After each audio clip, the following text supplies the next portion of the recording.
Hey sports fans, Coach Nick here and welcome to BBallBreakdown. The Nets picked up a big win in Game 3 and there are some lineup issues Coach Lionel Hollins is going to have to deal with. Last night, it was pretty clear who the culprit was, for as soon as Deron Williams was replaced by Jarrett Jack, the entire team perked up in a big way. Looking at the whole series, this trend continues, and that second unit has been overwhelming the Hawks, and it is a matter of time till Hollins begins reducing Williams' playing time. Let's isolate two big runs at the end of the third and start of the fourth that decided this game. For some reason, with D-Will in there, the offense tends to be lethargic. With Korver on him, he should be able to penetrate, but he's not helped by Young's man being able to sag off of him, and Lopez running right to the block in his way. However, Lopez saves the day with this long two, but that would be it from the Nets for a while. The Hawks attack D-Will on a simple high screen and roll, and you can see Williams just doesn't have the leg strength to stop on a dime, drifting into Teague for the and one. Spacing issues for the Nets. By setting the staggered screen with both guys in the lane, it allows Antic to cover the screeners and Millsap to come out and take Bogdanovic. And D-Will is just too slow getting the Nets into what they want to run. It's not till about 10 seconds until they make a pass into an attack. This leaves Lopez little time to make a move, the Hawks don't double, and he barfs up a bad Dirk leg. Anderson does a terrible job by giving up middle in transition, which always spells doom for your defense. On the baseline out of bounds, they get a decent look for D-Will, but the problem with this alignment is, if he misses, they have four players along the baseline, in poor position to get back. Just watch D-Will run, he definitely seems hurt to me. The Nets run horns, but their wings are too nonchalant getting to their spots in the corners, and with Young on the other high post, who's not an outside threat, it allows Millsap to help on Lopez. Williams throws a terrible bounce pass. We all know the ball should never bounce exactly in between the passer and the receiver. It should be 3/4 of the way towards the receiver. So of course it's an easy steal. Hollins mercifully takes Williams out of the game, and the Hawks are on the attack. Their basic swing into a slip of a ball screen gets them a good opening for Millsap. He should probably shoot this, but instead drops it out of bounds. Jarrett Jack provides a lot more energy, and a simple high screen and roll gets him in the lane for a good shot. Unfortunately for the Hawks, it's a rare long rebound from a shot at that distance, and Young gets it back in.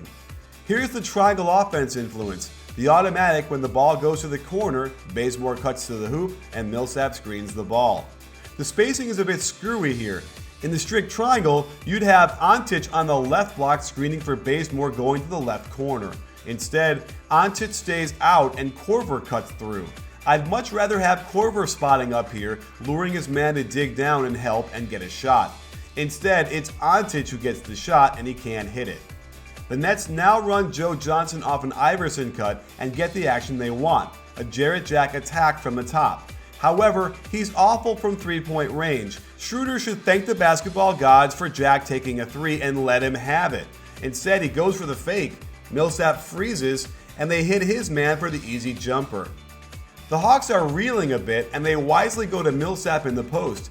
Young goes to poke it away, Millsap incredibly saves the ball back to the corner, and here's the mistake Antic makes. Watch Korver flaring on the weak side. This is the pass he must make, and this is the kind of shot that gets Korver going. Instead, Antic barrels to the hoop and can't finish this layup. On the break, again Millsap isn't aware of his man enough, and a simple pass from Jack gets him another 2 points and the lead. On a simple high screen and roll, they get a decent look by Millsap. Watch Antic sneak underneath Lopez for the tough rebound, but he can't finish this layup either. With Jack in there, they push the ball. And again, he gets right into the lane, gets Bazemore to help too far. He should just be stunting at Jack with the express purpose of getting right back to Johnson. Instead, Johnson nails the wide open three. Missed shots at the hoop killed the Hawks in this stretch, and Schroeder, after getting to the hoop nicely, cannot finish the off-foot layup over Lopez. At the end of the quarter, another off-foot layup and another miss. I like how Korver is always trying to help his team any way he can. Off the post feed, he sets a good screen to free up Horford for his patented top of the key jumper. Good look, it just doesn't go down. The Hawks didn't double the post in this game, and they might want to mix it up going forward, as Joe Johnson is too tough down there one-on-one. Spacing was an issue for the Hawks in this game, something they should be able to clean up for Game 4.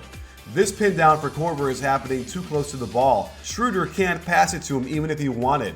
I'd imagine Scott and Korver would normally be wide on the right side. Instead, Scott's man gets to be in the paint. It is totally clogged. This should be a bounce pass to Horford. Instead, he loses control. The Hawks love to force baseline on the pick and roll, but it does leave them susceptible to a pick and pop. Even though I'm not a fan of this Lopez set shot style, or that he takes it just in front of the three-point line all the time, there is no denying he's effective. The Hawks come down, a simple off-ball screen for Korver. However, good pursuit by Bogdanovic makes him put the ball on the floor. It's a good look, but something he's just not comfortable doing. The Nets run the same sideline screen and roll with Lopez screening. This time, Lopez rolls to the hoop. Mike Scott must ignore the poor shooting Thaddeus Young out top. Instead, Lopez gets a free shot at the rim, and Korver makes matters worse by giving him the and one. The Hawks are in desperate need of a good shot, and while this is out of their offense, and it's not a bad shot, the ball had never gone below the free throw line, and Schroeder can't hit it. And here's how we know Korver was pressing. He comes off this screen to see Joe Johnson in his face. There's no shot there, but you can see him visibly frustrated, which is not a good place to be mentally if you're a shooter. On the reverse, he doesn't go through. Instead, he ends up in the way of what would have been a nice backdoor cut by Bazemore. To make it worse, he passes up a nice catch and shoot from 15 feet in order to dribble to get to the corner, giving the defense plenty of time to contest this shot. It's a bad miss, and when the Nets come down and attack with Lopez in the post, again, there is no double team by the Hawks. Lopez executes a nice left foot pivot reverse, and the Hawks never recover.